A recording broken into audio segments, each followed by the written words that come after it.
মহিলা জামায়াতের বিরুদ্ধে দাঁড়িপাল্লায় ভোট দিতে কোরআন শপথ করানোর অভিযোগ উঠেছে। অন্যদিকে জামায়াতের দাবি কোরআনের ক্লাসে বাধা দিয়েছে যুবদল নেতাকর্মীরা। এ ঘটনায় উত্তেজনার পাশাপাশি স্থানীয়দের মাঝে দেখা দিয়েছে ক্ষোভ।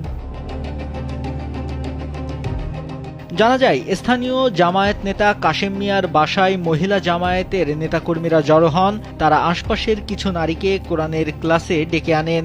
সেখানে ক্লাস চলাকালীন এক নারী বলেন, জান্নাতে যাবেন নাকি জাহান্নামে যাবেন। সে সময় নারীরা জানান জান্নাতে যাবেন। তখন জামায়াতের নারীকর্মীরা বলেন, জান্নাতে যেতে হলে দাঁড়িপাল্লায় ভোট দিতে হবে। এ কথা শুনে প্রতিবাদ করেন সেতারা বেগম নামে এক নারী। তিনি চিৎকার করে বলেন, এই ক্লাসে দাঁড়িপাল্লায় ভোট দিতে নারীদের কোরআন শপথ করানোর চেষ্টা করা হচ্ছে।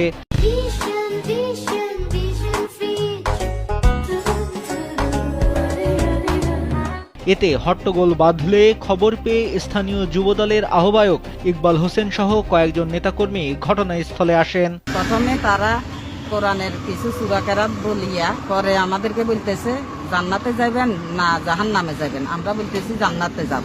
তো জান্নাতে গেলে আপনারা দাঁড়িপাল্লায় ভোট দিতে হবে। আল্লাহর কোরআনের সাক্ষী করে বলেন আপনারা দাঁড়িপাল্লায় ভোট দিবেন কিনা। আমি তারপর তাদের সাথে বিতর্কে গেলাম। আমার ভোট আমি দেব, যাকে খুশি তাকে দেব। আমি সামনে দিয়ে যাই, দোনো পক্ষের হাত দিয়ে এভাবে ছুড়ে দিছি। ছুড়ে দেওয়ার পরে এখন একটা চক্র আপনার মিডিয়াতে আমার নাম করতেছে, আমি ওখানে নাই, সন্ত্রাসী কার্যকলাপ, আমি কোরআনের তালিমকে বাধাগ্রস্ত করতেছি। তো ওইখানে একটা মহিলা প্রতিবাদ করলো যে আপনারা আমাদেরকে এখানে কোরআনের তালিম দিয়ে দিবেন, এই কথা বলে আনছেন। এখন ঘরের মধ্যে ঢুকে আপনারা বলেন যে কোরআনের কসম খাই আমরা দাঁড়িপাল্লায় ভোট দিতে হবে। এই মহিলাদের মধ্যে একটা বাকবিতণ্ডা শুরু হয়েছে। তবে ক্লাস নেওয়া মহিলা জামায়াতের নেতাকর্মীরা জানান, তারা শুধু কোরআন শিক্ষা দিতে গিয়েছিলেন, জামায়াতের পক্ষে কোনো ভোট চাননি। ওখানে আসলে ভোট সংক্রান্ত বা দাঁড়িপাল্লা কোনো বিষয় নিয়ে কোনো কথা হয়নি। ওখানে শুধু ওনাদের কোরআন থেকে তেলাওয়াত করছে, তাফসির করতে লাগছিল। ওই সময় কয়েকজন লোক ওখানে ঢুকে একদম সব মহিলাদের মাঝখান থেকে উনি ঢুকছে। ওদের একটা মহিলা আসছে, হাসি দরজায় দাঁড়াচ্ছে। দরজায় দাঁড়ানোর পরে আমি তার ইশারায় ভিতরে ডাকছি। ভিতরে ডাকার পরে ও হাতের ইশারা আমাকে নিষেধ করছে, ও ভিতরে যাবে না। না যাওয়ার পরে মনে হয় 5 মিনিট হয়েছে।